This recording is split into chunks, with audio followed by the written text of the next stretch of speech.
Et il y a eu une opportunité pour ce qui nous concerne de pouvoir travailler avec le parc naturel régional du Haut-Languedoc, qui nous a fait une proposition il y a déjà 7 ans, voilà, c'est la 7e saison cette année, qui nous permettait une mise en situation professionnelle des étudiants, et c'est ça une des particularités de cet atelier. Voilà. C'est-à-dire on est sur du projet urbain, sur du projet architectural, mais dans un vrai contexte avec des vrais élus, des vrais habitants, des vrais acteurs. Je suis en école d'architecture, donc je suis en 4e année. C'est la première fois qu'on fait un projet dans un parc naturel comme ça ici, à Saint-Pons-de-Thomières. On a en général l'habitude de travailler sur des projets plutôt urbains, donc des logements, des immeubles.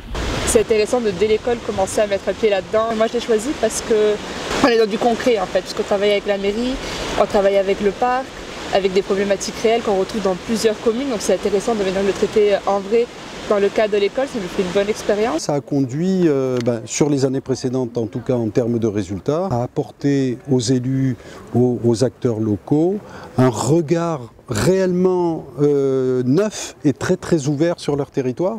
Ça c'est un des projets qui m'a plu le plus en plus. Celui-là, celui qui est dans la maquette. Parce que moi, mon rêve, c'était de créer une vraie ludothèque. Et l'étudiant m'a proposé, dans ce bâtiment, une ludothèque. Ce qui fait que, sans jamais en avoir parlé, voilà, les choses résonnent et je trouve ça génial. Cet atelier a été une vraie réussite. Et ça marche très très bien. Très très bien. Et l'enjeu du renouvellement, il est là. Je parle d'un partenariat gagnant-gagnant. Voilà, réellement. C'est vrai qu'ils nous apportent un regard neuf. Ils projettent leur envie, leur vision pour nous permettre de rendre cette ville plus attractive pour les générations futures. C'est eux les générations futures. L'expression de l'étudiant, elle est intéressante parce qu'elle est dénuée d'attachement politique, elle est franche. Ils n'ont pas peur de vexer, ils n'ont pas peur de révolter.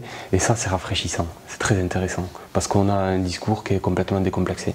Et ça fait du bien, même pour nous, élus locaux, parce que ça remet en question parfois certains engagements, certaines orientations, certains préconçus. Ça nous permet de renouveler notre vision et les orientations qu'on peut conduire sur la ville.